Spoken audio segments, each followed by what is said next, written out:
Hello, welcome to Wildwood Teaching. I'm Nicole Trevillis Fravel. Now, a while back, I received a question from Naomi about holding story times outside um, when there is heat and a lack of shade, and what those solutions might be. I saved her question until we got closer to needing the answer, closer to the summertime when things get hotter, warmer, when the sun is more of an issue. Um, so, you know, obviously, one of the things that you're going to want to do is to have some sort of shade. Now, we're lucky here in that we have a lot of trees. And so, what we end up doing is chasing the shade throughout the day. So, we'll move where we are depending on how the sun is creating the shade for us. We also have a covered area. Now, sometimes that covered area is shaded, sometimes it isn't, right? Depending on the angle of the sun. So, a permanent shade can be a solution. You can also create shade with canopies, with tarps, and your tarp doesn't need to be completely overhead. It can be something that is slanted, that just provides a break for children from the sun every once in a while.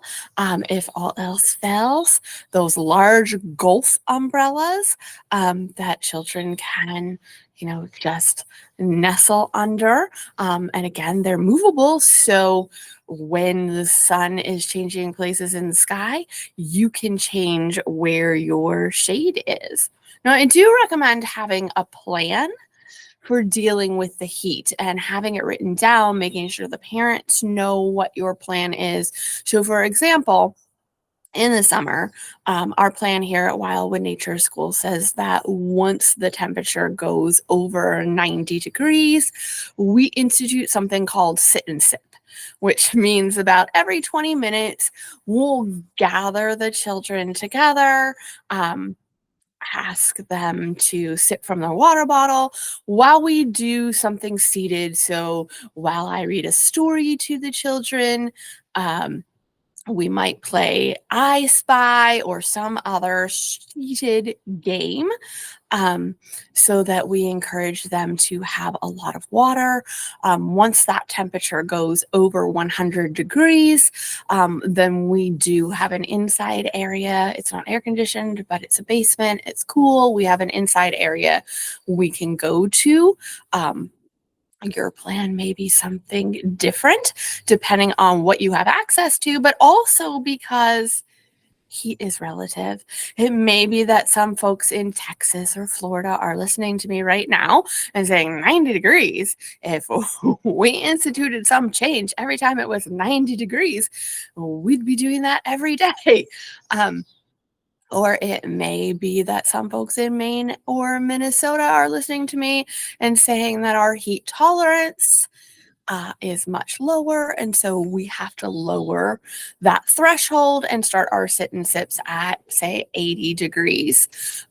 It just depends on the climate of your area, what your children are usually used to, what clothing you have available to the children. And so, adjust accordingly. Last thing we have is our box of solutions, box that children have access to, where they can take that break under the sun or out of the sun, and get what they need. In the winter, it is filled with warming things. In the summer, we have things like damp cloth towels, so that children can just kind of wrap them around their necks. We have those little battery operated fans, just squirt bottles filled with water so children can kind of cool off their skin, helpful if there is a breeze running through. And then lastly, pay attention to the children in your care, and notice things like sweating, or even worse, when they stop sweating. Um, and notice lethargy, notice those signs that children might be getting overheated, and notice them toward the beginning, because children are going to be wrapped up in playing and they won't stop until it's dire, until basically they've passed the time when they should be stopping, and teach children to recognize those signals in themselves. And when you are thirsty, stop what you're doing, listen to your body, take that sip. When you're getting warm, stop what you're doing, take off a layer of clothing, listen to your body. And I have to be really cognizant of it because I tend to run cold. And so, what is happening inside my body might not be the same thing that is happening to the children in my care. Um, so that's the quick and dirty for how to offer some mitigating strategies for the sun and the heat. Make sure you have some plan for shade. Make sure you have a written plan of what you're going to do at each temperature. Have a box of items that can help you cool off the children, and then recognize the signals for when children might be getting overheated. I just want to close by inviting you to our May workshop. I'm really excited about this one because this one is called Define Your Nature.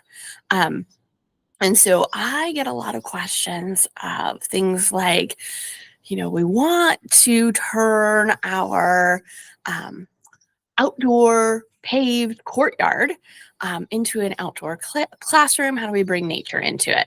Or we have a completely empty field, no trees, just grass. What do we do with it? We have a pond. What do we do with it? Or we've got an urban jungle. I don't even have nature, right? How could I possibly do bringing nature into it, bringing the kids outside, including nature in my program? So we're going to have a lot of fun with it. It is a Saturday morning. Well, Saturday morning here for me.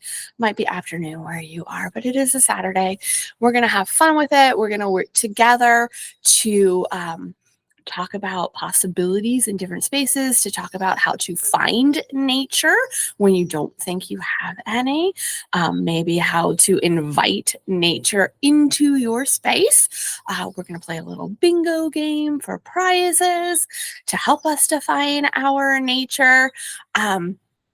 And the first 5 people who sign up for the workshop will be able to bring photos of their site to our workshop and get the benefits of all of, not just me, of all of the eyeballs, all of the ideas of the people who are at the workshop, get us to help you. And so I hope you'll be able to join us. There should be up here on the top a link that you can click on to join our workshop. There will also be an attachment underneath the video.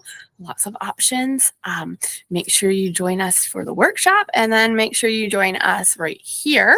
And next week, when I will be talking about anchor routines. If you want to get started outside, maybe one thing that you can get started and perfect. I will see you there.